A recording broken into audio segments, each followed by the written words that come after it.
이른 아침 한 여자의 비명이 수술실 앞 복도에 울려 퍼졌습니다. 어머님, 한 번만 용서해 주세요. 무릎을 꿇은 건 며느리였습니다. 그런데 이상한 건 수술대에 올라가는 사람은 시어머니인데 무릎을 꿇고 있는 건 며느리라는 것이었습니다. 간호사가 낡은 약봉투를 열어보는 순간 며느리 얼굴에서 핏기가 사라졌습니다. 약봉투 안에 든 건 약이 아니었습니다. 70살 시어머니가 석 달 동안 혼자 준비한 것이 들어 있었습니다. 이 이야기는 실화를 바탕으로 재구성한 사연입니다. 오늘 이 영상을 끝까지 보시면 아시게 됩니다. 가족이라는 이름 뒤에 숨은 진짜 얼굴이 드러나는 순간을 지금 구독 버튼 눌러주시고 좋아요 한 번만 부탁드립니다. 이 이야기가 끝날 때쯤 여러분도 분명 한마디 하고 싶어지실 겁니다. 석 달 전으로 돌아갑니다. 새벽 5시 반이었습니다. 70살 정순자는 아무도 깨우지 않고 혼자 부엌불을 켰습니다. 된장찌개 냄비를 올리고 계란말이를 부치고 멸치볶음을 반찬통에 담았습니다. 손주 도시락이었습니다. 이 집에 들어온 지 15년, 70평생 그래왔듯 이 집에서 누구보다 먼저 일어나 누구보다 늦게 앉는 아침이었습니다.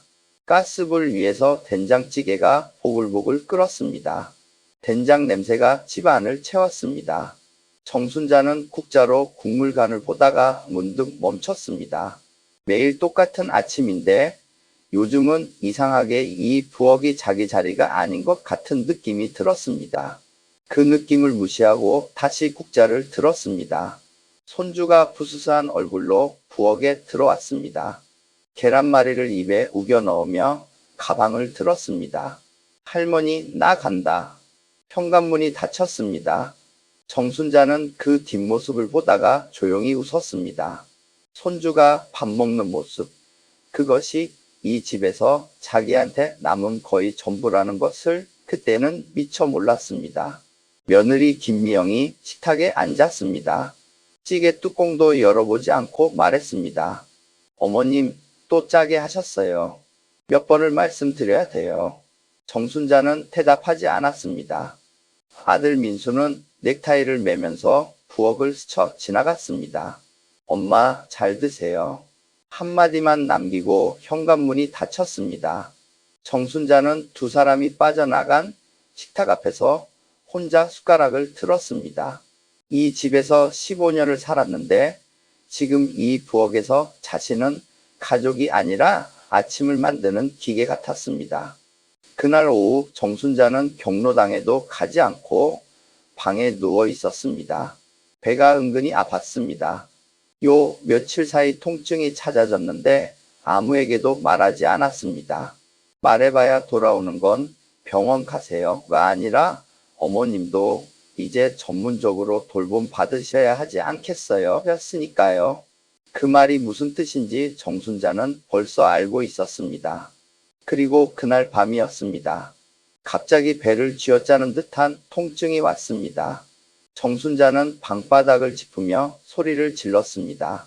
민수가 달려왔고 택시를 잡아 응급실로 향했습니다. 미영은 뒤따라왔지만 택시 안에서도 전화기를 놓지 않았습니다. 정순자는 통증 속에서 미영의 목소리를 들었습니다. 낮고 빠른 목소리, 누군가에게 뭔가를 확인하는 목소리였습니다. 응급실 불빛 아래에서 의사는 말했습니다. 췌장 쪽에 종양이 의심된다고, 수술이 필요할 수 있다고. 정순자는 그 말을 들으면서도 이상하게 컵보다 허무함이 먼저 왔습니다. 그리고 수술실 앞 차가운 복도에서 미영이 가방 안에서 서류를 꺼냈습니다. 요양원 입소 동의서였습니다. 어머님, 수술 끝나시면 집에서 회복하시기 무리예요. 여기 서명만 하시면 됩니다. 볼펜이 내밀어졌습니다. 배를 가를 수도 있다는 말을 방금 들은 그 자리에서 며느리가 건넨 건 위로가 아니라 서류와 볼펜이었습니다. 민수는 그 옆에서 아무 말도 하지 못했습니다. 아내를 말리지도 어머니 손을 잡지도 않았습니다. 정순자는 천장을 올려다봤습니다. 수술실 앞 형광등이 눈을 찔렀습니다. 아, 이 사람들에게 나는 수술이 끝나면 치워야 할 짐이구나. 그때 간호사가 다가왔습니다. 어르신, 약봉투 확인 좀 할게요. 정순자의 낡은 약봉투를 받아든 간호사가 안쪽을 들여다보는 순간 미영의 표정이 굳었습니다.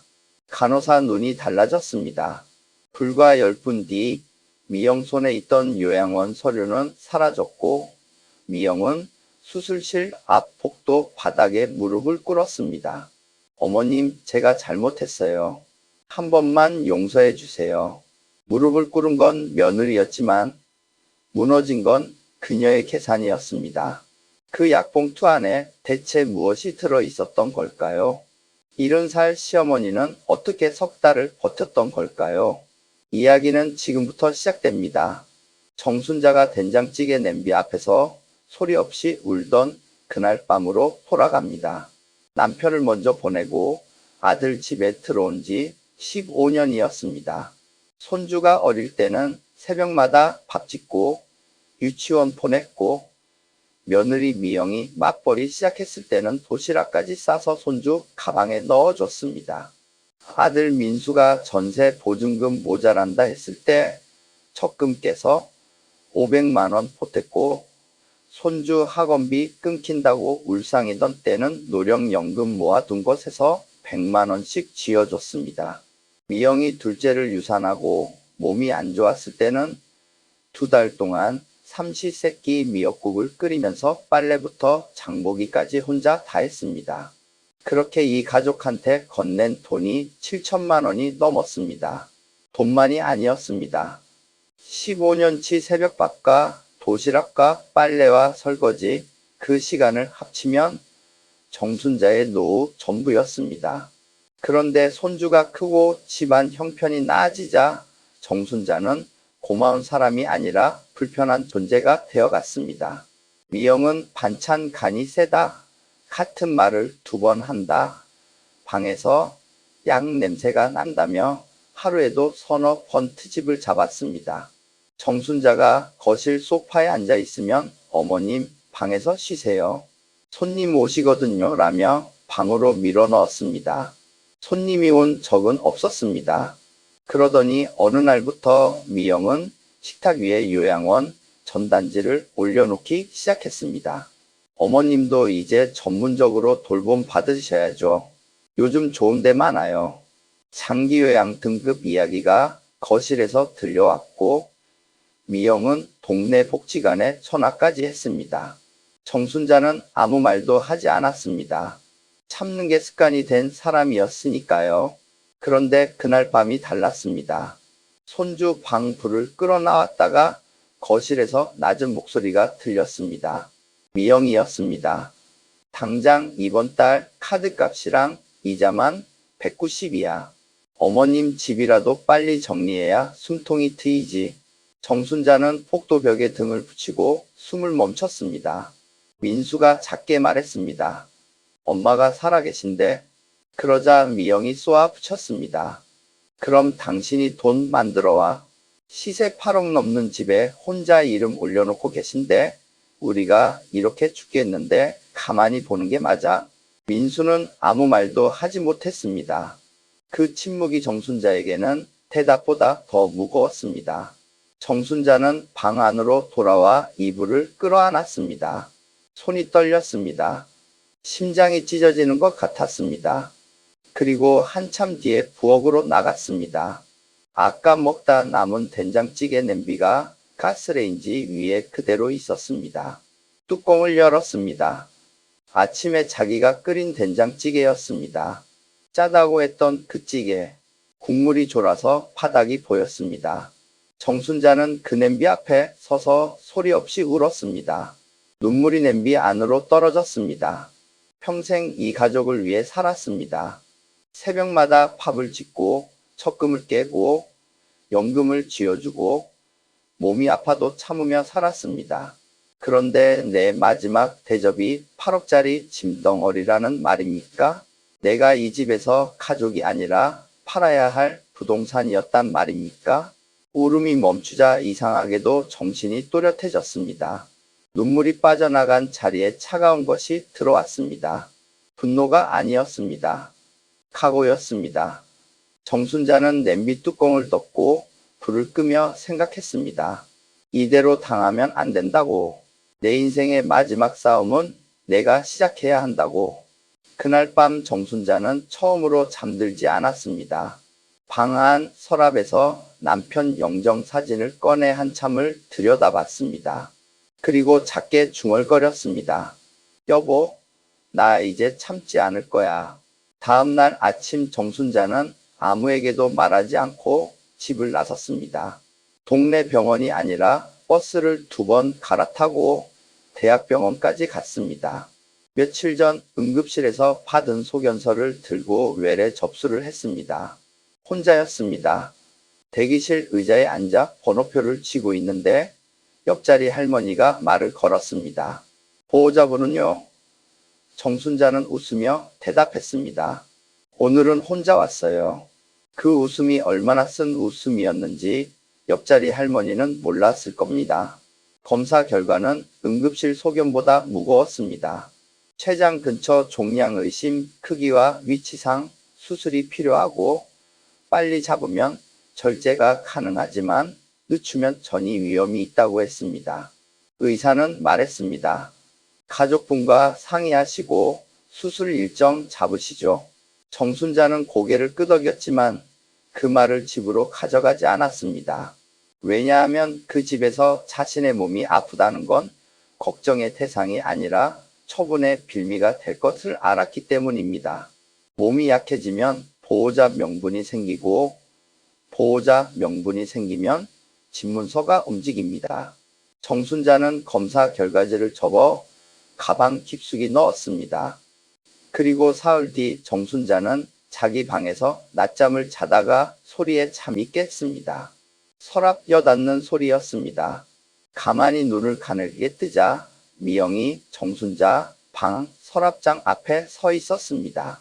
손에 들고 있는 건 집문서 4번이었습니다. 미영은 그것을 펼쳐 한참 들여다봤습니다. 등기부 등본 4번 정순자 이름이 선명하게 적힌 그 종이를. 그때 정순자와 눈이 마주쳤습니다. 미영이 화들짝 놀라며 서랍을 닫았습니다. 어머님 죄송해요. 서류 찾는 게 있어서요. 목소리가 떨렸습니다. 정순자는 아무 말도 하지 않았습니다. 그냥 누운 채로 천장을 봤습니다. 속에서 뜨거운 것이 찰랑찰랑 넘쳤지만 그날은 참았습니다. 아직 준비가 안 됐으니까요. 대신 미영이 나간 뒤 서랍을 확인했습니다. 집문서 4번 위치가 바뀌어 있었습니다. 그리고 서랍 밑에 깔아둔 봉투도 누군가 여러 번 흔적이 있었습니다. 그 봉투 안에는 정순자 명의 아파트 시세 조회 출력물이 있었습니다.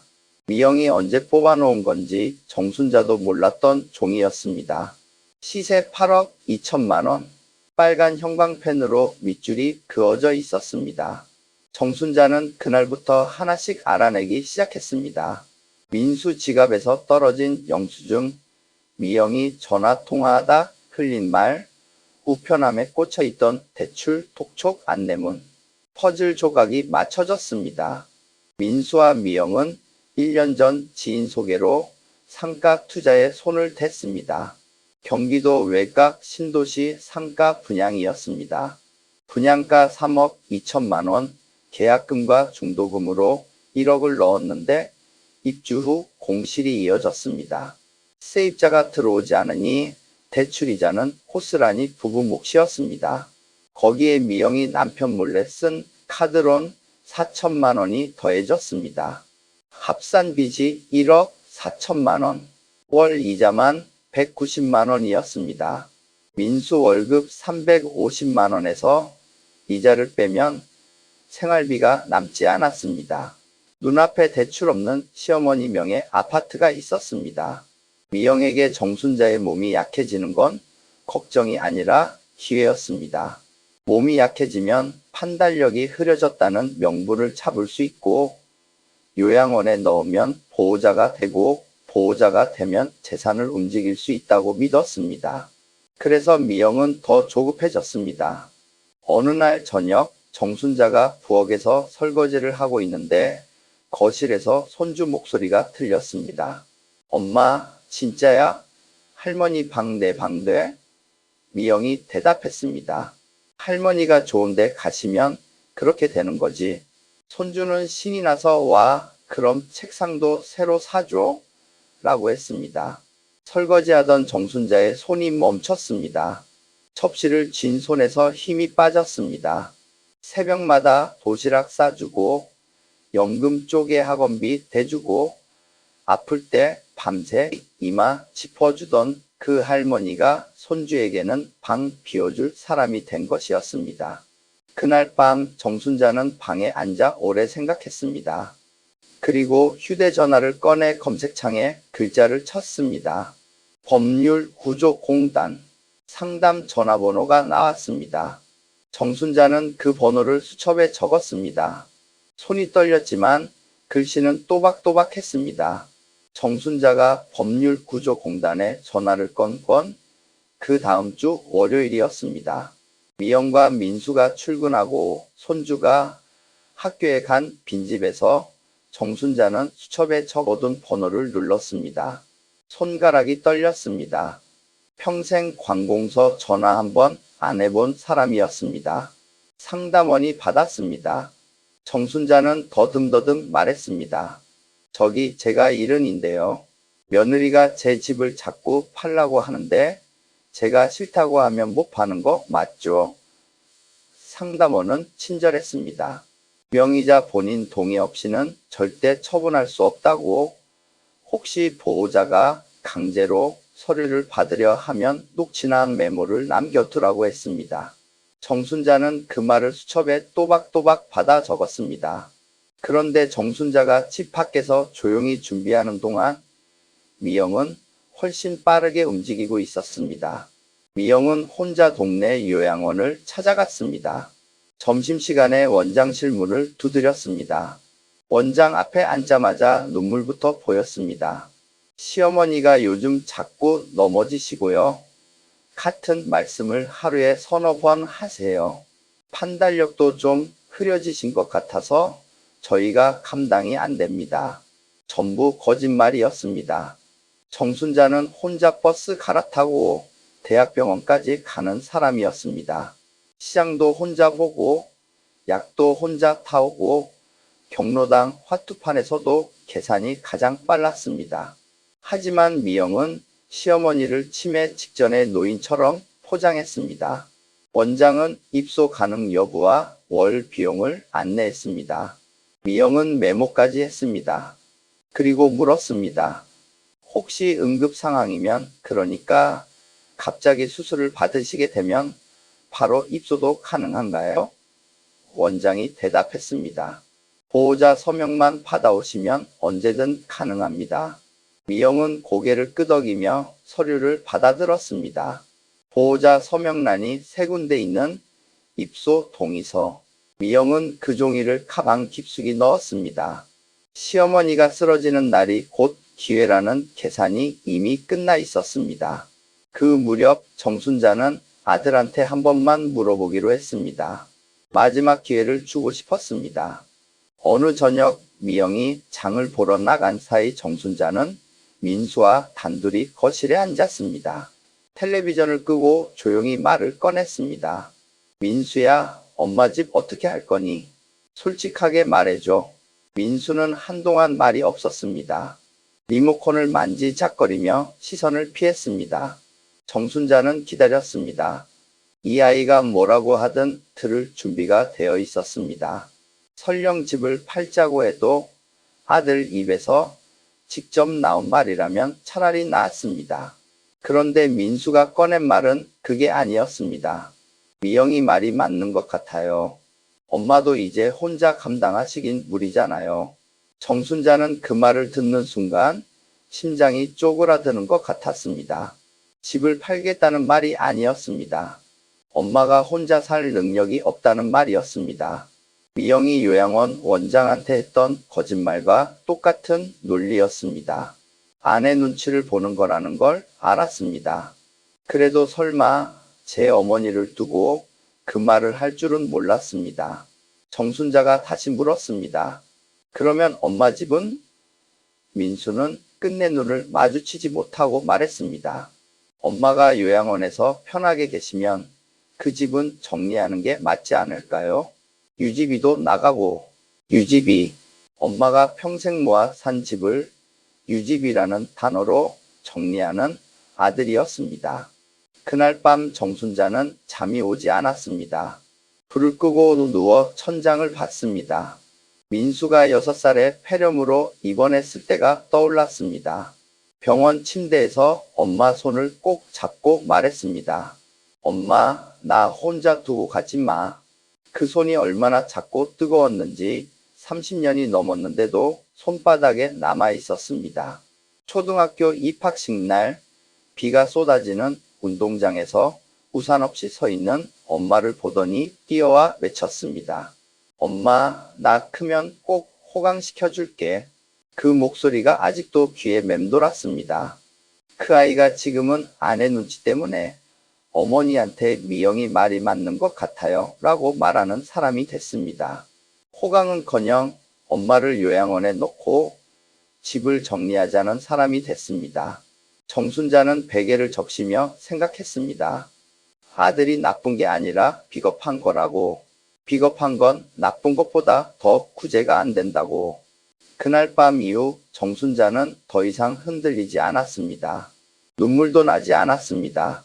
대신 다음날 아침 대학병원 법무지원센터에 전화를 걸었습니다. 수술 예정 환자가 보호자 압박을 받고 있을 때 어떤 보호 조치를 받을 수 있는지 물었습니다. 담당자는 말했습니다. 어르신 본인 의사를 문서로 남겨두시면 됩니다. 저희가 도와드리겠습니다. 정순자는 약봉투를 꺼냈습니다. 그 안에 무엇을 넣어야 하는지 이제 정확히 알았습니다. 법무지원센터 담당자와 두 번째 상담을 마친 날 정순자는 약봉투 안에 첫 번째 서류를 넣었습니다. 자필 메모였습니다. 떨리는 손으로 한 글자 한 글자 눌러 썼습니다. 본인 정순자는 어떠한 경우에도 본인 의사 없이 요양원 입소 서류에 서명하지 않겠으며 강제로 서명을 요구하는 행위가 있을 경우 경찰 및 법률 지원을 요청합니다. 날짜와 이름을 적고 법무지원센터 담당자 연락처를 옆에 붙였습니다. 담당자는 말했습니다. 어르신, 녹취도 하나 남겨두시면 좋습니다. 정순자는 고개를 끄덕였습니다. 그날 저녁 정순자는 일부러 거실에 나가 앉았습니다. 미영이 전화통화를 하는 시간대를 알고 있었습니다. 저녁 9시 민수가 샤워하러 들어가면 미영은 꼭 베란다로 나가 전화를 했습니다. 정순자는 휴대전화 녹음 버튼을 누르고 부엌에서 설거지하는 척했습니다. 미영의 목소리가 베란다 문 너머로 들렸습니다. 언니, 시어머니 수술 받으시면 그때가 타이밍이야. 몸 못 움직이시잖아. 그때 서명 받고 바로 요양원 넣으면 돼. 집은 그 다음에 정리하면 되고. 전화 상대가 뭐라 했는지 미영이 웃으며 대답했습니다. 어머님이 뭘 아시겠어. 약 먹고 누워만 계시는데. 정순자는 싱크대를 잡고 버텼습니다. 손이 떨렸지만 녹음은 멈추지 않았습니다. 약 먹고 누워만 계시는데 그 한마디가 가슴에 모처럼 박혔습니다. 새벽 5시 반에 일어나 밥 짓고 손주 도시락 싸고 빨래 널고 장 보고 설거지하고 그렇게 하루를 채우는 사람이 약 먹고 누워만 있는 사람이었습니다.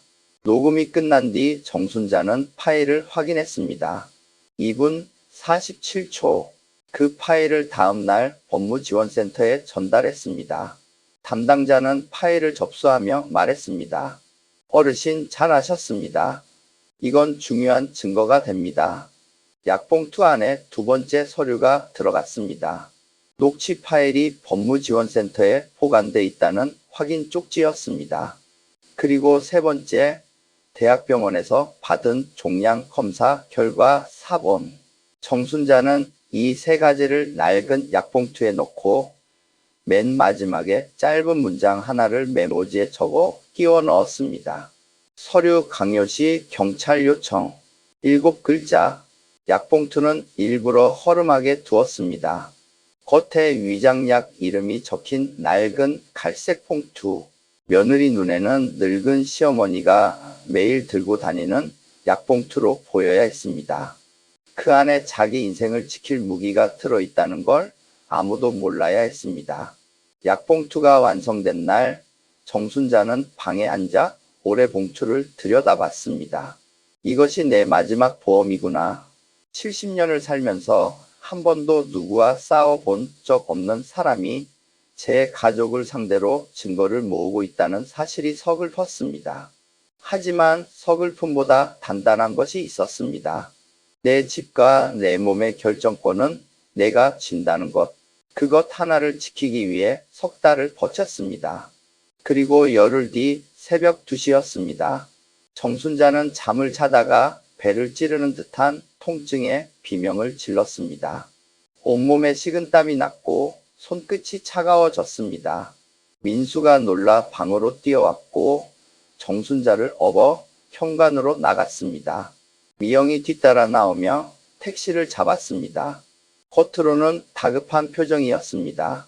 하지만 택시 뒷좌석에서 미영은 전화기를 놓지 않았습니다. 정순자는 통증 속에서도 미영의 목소리를 들었습니다. 낮고 빠른 목소리. 네, 원장님. 시어머니가 응급실이에요. 수술 끝나면 바로 모실 수도 있게 방 하나 알아봐 주세요. 보호자 서명은 제가 받을게요. 요양원이었습니다. 시어머니가 배를 잡고 신음하는 택시 안에서 며느리가 가장 먼저 한 전화는 병원도 119도 아니라 요양원이었습니다. 정순자는 눈을 감았습니다. 억울함이 너무 커서 눈물도 나지 않았습니다. 그렇게까지 치우고 싶었구나. 그렇게까지 빨리 내 자리를 비우고 싶었구나. 하지만 정순자는 무너지지 않았습니다. 떨리는 손으로 가방 안 약 봉투를 더 꼭 쥐었습니다. 이 봉투만 있으면 된다. 이것만 간호사 손에 들어가면 된다. 응급실 형광등 아래에서 의사가 설명했습니다. 종양이 커져 수술이 시급하다고. 미영은 그 자리에서 고개를 끄덕이며 보호자 서명란에 사인을 했습니다. 수술 동의서에는 빠르게 서명하면서 가방 안에서 또 다른 서류를 꺼낼 준비를 하고 있었습니다. 정순자는 들것 위에서 그 모습을 지켜봤습니다. 더 아팠던 건 아들 민수였습니다. 미영이 택시에서 요양원에 전화하는 걸 분명 들었으면서도 미영, 일단 수술부터라고 작게 중얼거리기만 했습니다. 말리지도 화내지도 어머니 손을 잡지도 않았습니다. 수술실로 올라가는 엘리베이터 안에서 정순자는 생각했습니다. 혹시 오늘이 마지막일 수도 있다고. 이 수술대에서 눈을 못 뜰 수도 있다고. 하지만 두렵지 않았습니다. 내 삶의 마지막 결정만큼은 내가 한다. 그 생각 하나가 통증보다 강했습니다. 약봉투를 가슴에 안고 눈을 감았습니다. 수술실 앞 복도였습니다. 형광등 불빛이 하얗게 내리쬐는 차가운 공간이었습니다. 정순자는 들것 위에 누워 수술 가운을 입고 있었습니다. 마취과 간호사가 혈압을 재고 수액줄을 확인하고 알레르기 여부를 물었습니다. 그 사이 미영이 다가왔습니다. 얼굴에는 걱정하는 표정을 올려놓았지만 손에는 이미 서류가 들려 있었습니다. 어머님, 수술 끝나시면 회복하셔야 하잖아요. 집에서는 제가 돌봐드리기 어려운 부분이 있어서 전문시설에서 편하게 계시는 게 좋을 것 같아요.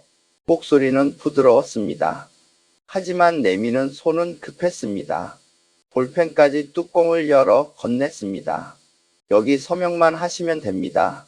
어머님 부담 없으시게 제가 다 알아봐뒀어요. 정순자는 서류를 내려다봤습니다. 요양원 입소 동의서. 보호자란에 김미영이라고 이미 적혀 있었습니다.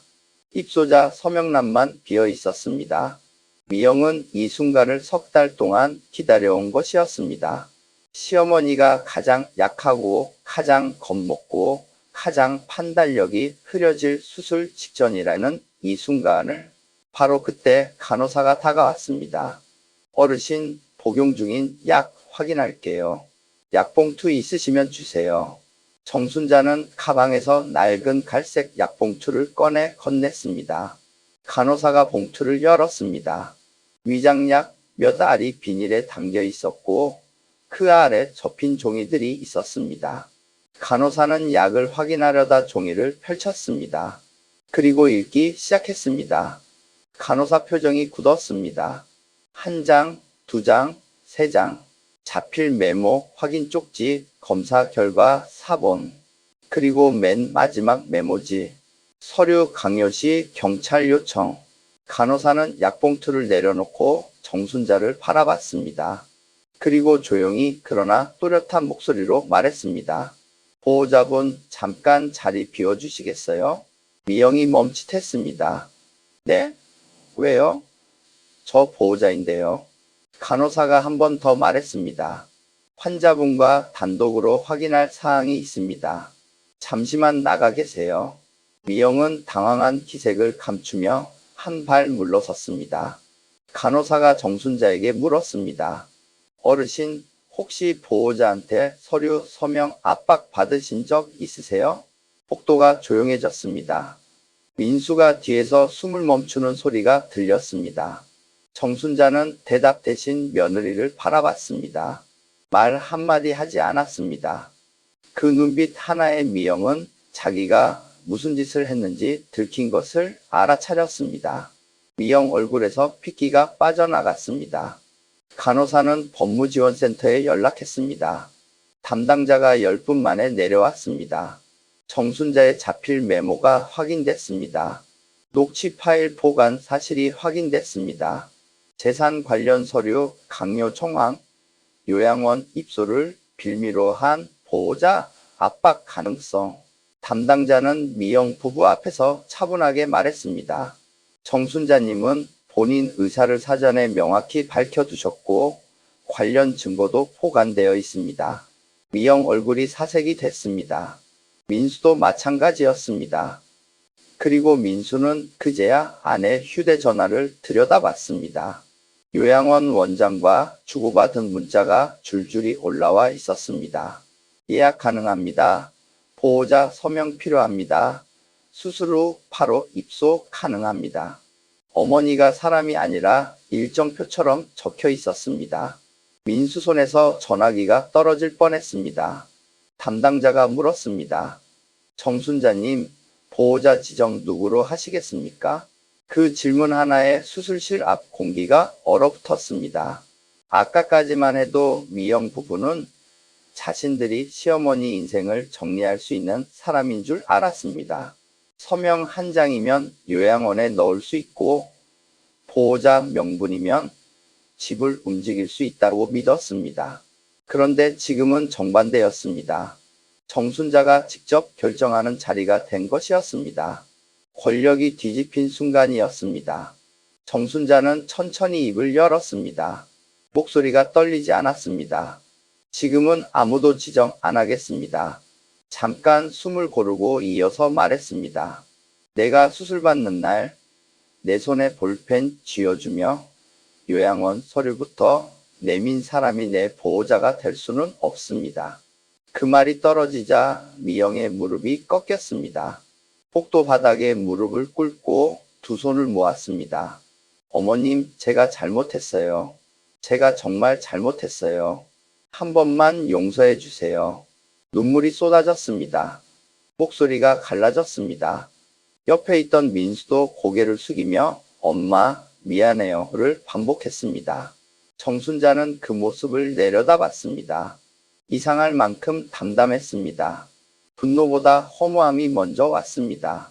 저 무릎이 진심 어린 후회에서 나온 게 아니라는 걸 너무 잘 알았습니다. 계획이 들통난 공포, 녹취 파일이 존재한다는 사실에 대한 두려움, 그리고 8억짜리 아파트가 손에서 빠져나간다는 절망. 그것이 저 무릎의 정체였습니다. 정순자는 들것에 몸을 실으며 조용히 말했습니다. 사람은 아플 때 드러납니다. 누가 내 손을 잡아주는지 보다 누가 내 손에 무슨 종이를 쥐어주는지에서.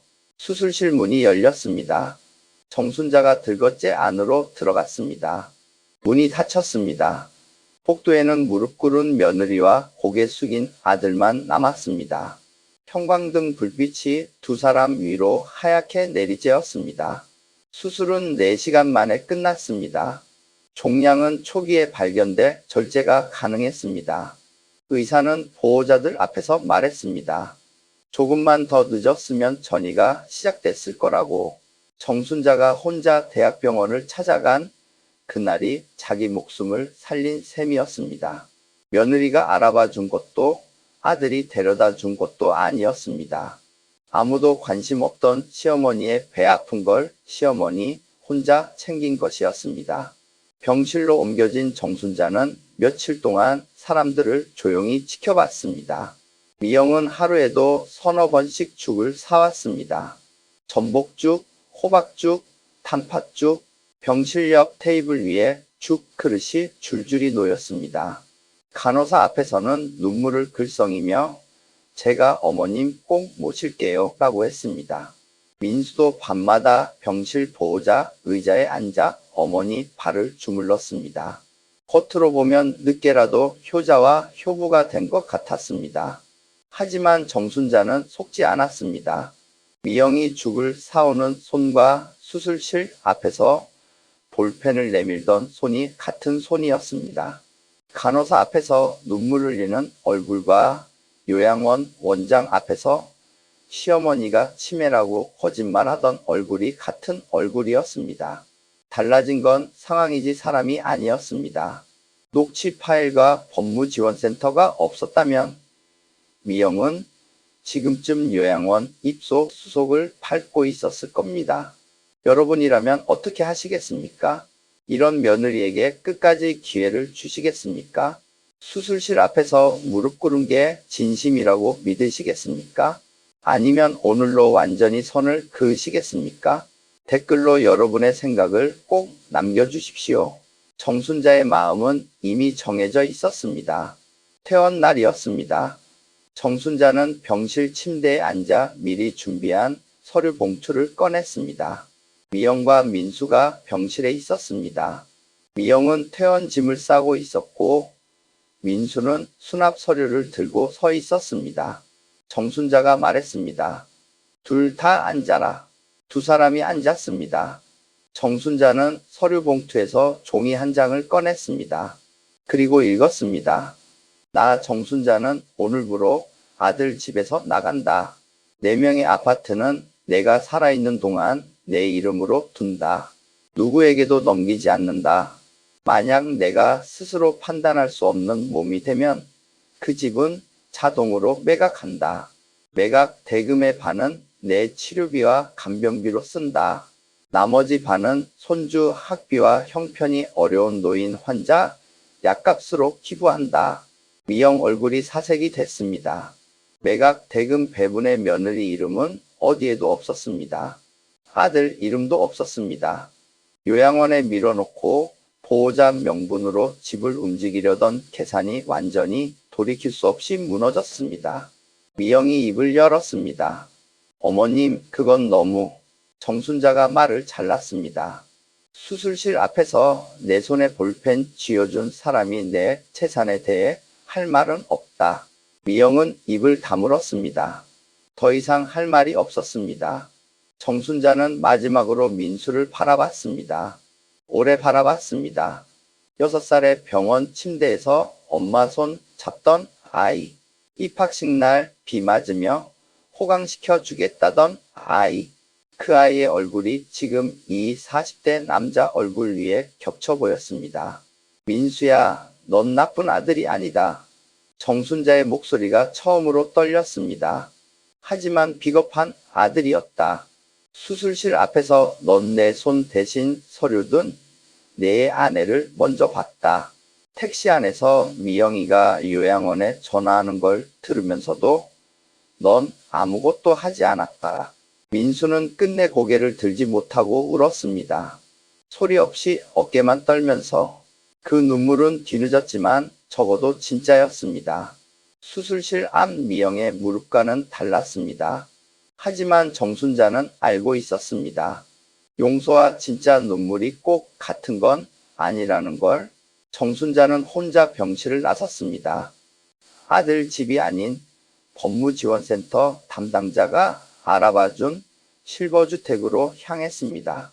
택시 안에서 창밖을 바라봤습니다. 봄이 오고 있었습니다. 가로수에 새순이 돋아 있었습니다. 70살에 처음으로 혼자 사는 집으로 가는 길이었습니다. 무섭지 않았습니다. 15년 동안 새벽마다 남의 팝을 짓던 부엌에서 벗어나는 길이었으니까요. 몇 달 뒤 정순자는 햇볕 잘 드는 실버주택 작은 방 창가에 앉아 있었습니다. 창밖으로 벚꽃이 보였습니다. 작은 밥상에 된장찌개 한 그릇이 놓여 있었습니다. 이번에는 간을 아무도 탓하지 않았습니다. 자기 입맛에 맞게 끓인 찌개였습니다. 편지지를 꺼냈습니다. 민수에게 쓰기 시작했습니다. 민수야까지 쓰고 오래 멈췄습니다. 쓸 말이 너무 많기도 했고 어떤 말도 부족하기도 했습니다. 그 편지는 끝내 붙이지 않았습니다. 언젠가 민수가 스스로 찾아올 수 있는 사람이 되면 그때 이 편지를 쓸 생각이었습니다. 약봉투는 서랍 첫 칸에 그대로 넣어두었습니다. 이제 그 안에 약은 새로 채워 넣었지만 예전 메모지 한 장은 빼지 않았습니다. 누굴 굴복시키려고 만든 물건이 아니었습니다. 마지막 순간에 자기 삶을 스스로 지켜낸 증거였습니다. 늙는 건 죄가 아닙니다. 아픈 것도 부끄러운 일이 아닙니다. 하지만 늙고 아프다는 이유로 내 삶의 결정권까지 내주는 순간, 그때부터 진짜 불행이 시작됩니다. 정순자는 그걸 석 달 만에 배웠습니다. 70년 인생에서 가장 긴 석 달이었고 가장 외로웠지만 가장 단단해진 석 달이었습니다. 오늘 이 이야기가 마음에 와닿으셨다면 좋아요와 구독 부탁드립니다. 여러분의 구독 한 번이 이런 이야기를 계속 전해드릴 수 있는 힘이 됩니다. 다음 이야기에서 또 만나겠습니다.